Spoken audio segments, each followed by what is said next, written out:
Hello दोस्तों, स्वागत है मेरे यूट्यूब चैनल पे। आज मैं फिर लाया हूँ आपके लिए इफ्ला और plus very important library network क्या है, आज मैं विस्तार से समझाता हूँ। चलिए फालतू बकवास ना करते हुए स्टार्ट करते हैं आज क्लास को। जो बच्चे पिछले वाले वीडियो नहीं देखे, प्लेलिस्ट बना हुआ है, जाकर देख लें। स्टार्ट करते हैं। इफ्ला इफ्ला को इंग्लिश में फुल फॉर्म क्या है, क्योंकि हर एग्जाम में कई बार पूछ चुका है कि इफ्ला का फुल फॉर्म बताइएगा। तो international federation of library association and institution. इसका तो हो गया। कब आया है इफ्ला? तो 30 सितंबर 1927 ईस्वी को इफ्ला बना था। और इसका कहाँ बना था? तो स्कॉटलैंड में इसका उद्घाटन किया गया था। मुख्यालय अभी फिलहाल द हेग में है, स्थित है। इफ्ला एक अंतर्राष्ट्रीय संस्था के है जो पुस्तकालय और सूचना सेवा के स्तर को बढ़ाने एवं पुस्तकालय संस्थाओं एवं संघों के सहयोग, पुस्तकालय व्यावसायिक अप्रोच को बढ़ाने, अंतर्राष्ट्रीय स्तर पर सूचना के उपयोग को बढ़ाने देने एवं पुस्तकालय व्यवसाय एवं सेवा हेतु अंतर्राष्ट्रीय मानक निर्माण का प्रतिवर्ध करता है। इम्पॉर्टेंट इस चीज़ के लिए है कि इसमें बताते हैं, इसमें 150 देश शामिल है अभी फ़िलहाल, और करीब 1600 संघ सदस्य हैं। वास्तव में इफ्ला को अंतर्राष्ट्रीय पुस्तकालय संघ भी कहा जाता है। चलिए आगे बढ़ते हैं। रिसोर्स शेयरिंग क्या है, आज एक ही वीडियो में बढ़िया से आपको विस्तार से समझा दूंगा। रिसोर्स शेयरिंग पुस्तकालय सहयोग संसाधन सहभागिता का भी ही पुराना नाम है। क्या नाम है? पुस्तकालय सहयोग संसाधन सहभागिता का पुराना ही नाम है। पुस्तकालय सहयोग का साधारण अर्थ दो या अधिक पुस्तकालय द्वारा साथ मिलकर किसी कार्य को संपन्न करना, उसे ही पुस्तकालय सहयोग रिसोर्स शेयरिंग कहते हैं।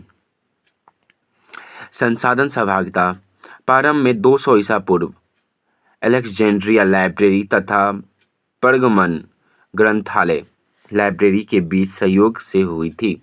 इम्पोर्टेंट रिसोर्स शेयरिंग है कि जो बच्चे अभी बिलिस कर रहे हैं या एमलिस कर रहे हैं तो उनको एग्ज़ाम में थ्योरी वाई आता है, लेकिन जो बच्चे एग्ज़ाम के लिए बीपीएससी हो या केवीएस के लिए करते हैं उनके लिए इतना विस्तार से नहीं पूछता।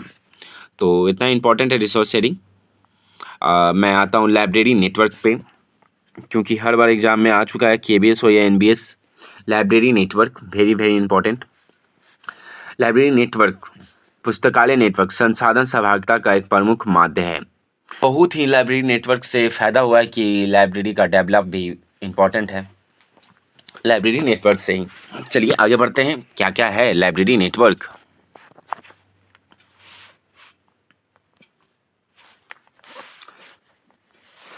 लाइब्रेरी नेटवर्क में सबसे इम्पॉर्टेंट है कि ये पुस्तकालय आपस में इलेक्ट्रॉनिक सूचना का आदान प्रदान करते हैं, आपस में जुड़े रहते हैं।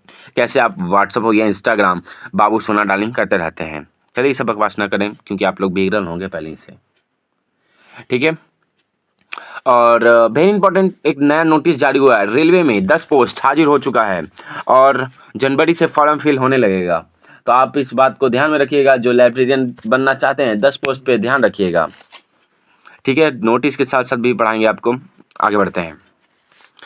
1986 ईस्वी में 1986 में नैप्लिस मतलब national policy on library and information system, अरे नैप्लिस के बारे में बहुत बार पूछ चुका है एग्जाम में, ने रिपोर्ट पेश किया है कि इसमें सूचना एवं पुस्तकालय नेटवर्क बनाने पर जोर दिया गया।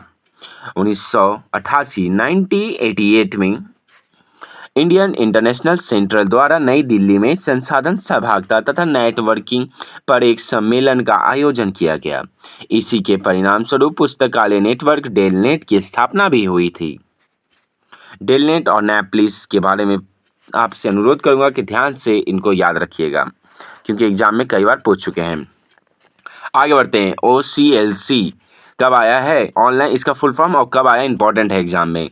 ऑनलाइन कंप्यूटर लाइब्रेरी सेंट्रल कब आया है? तो 1967 में आया है, 1967 में आया है। और RLG रिसर्च लाइब्रेरी ग्रुप बोलते हैं इसको, जो 1974 में आया है, 1974 में आया है।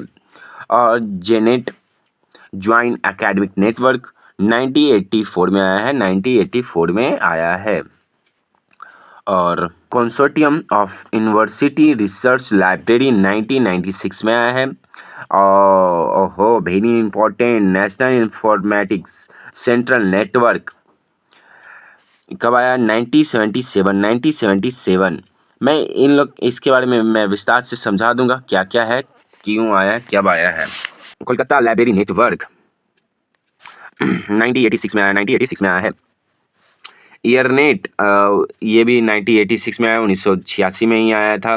डेलनेट भी 1988 में आया है, 1988 में आया। जो अभी हम आपको बताएं, सरनेट भी आया 1989 में आया है, 1989 में आया है। और नेफ्लिबनेट 1991 में आया, 1991 में आया, 1991 ईस्वी में आया है। एडीनेट 1994 में आया है, 1994 ईस्वी में आया है।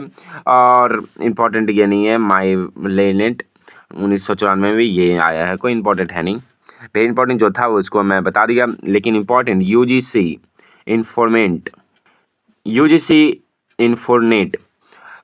2002 ईस्वी में, और 3 भी लिखा रहता है, दोनों में मिक्सिंग है क्योंकि बना कब आया। चलिए आज के लिए इतना ही। फिर इसके बाद मैं, जैसे आपको दिख रहा होगा स्क्रीन पे, यूजीसी के बारे में बताऊंगा, कंसोर्टिया क्या था इसके बारे में विस्तार से समझा दूंगा आपको। और इफ्लीवेंट क्यों आया, इन डेलनेट कब आया, बहुत विस्तार से समझाता हूँ। आज के लिए इतना ही, धन्यवाद। कल मिलते हैं नए वीडियो के साथ।